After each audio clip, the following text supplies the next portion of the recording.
آپ اگر آپ کا بچہ نہیں کما پاتا ہے, نہیں جو ہے وہ اتنا جو ہے مضبوط ہے, تو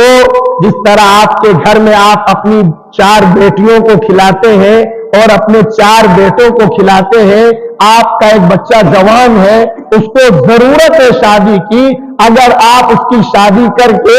ایک خاتون کو لے آئیں گے اپنے گھر میں, تو ان 9 لوگوں کے کھانے میں کیا اس کا کھانا نہیں ہو جائے گا؟ ارے ہو جائے گا. اگر ہو جائے گا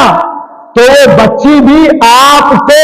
یعنی ابا اور اماں کو ابا اماں سمجھے گی, خدمت کرے گی اور ان کی عزت کرے گی. لیکن جب بچہ اپنے پیسے کمائے گا, اپنا گھر بنائے گا, اپنے آپ کو سیٹل کرے گا, اپنے آپ کو اسٹیبلشمنٹ کر لے گا, اور اس کے بعد پھر آپ یہ سوچیں کہ ابا اور اماں کی بہو قدر کرے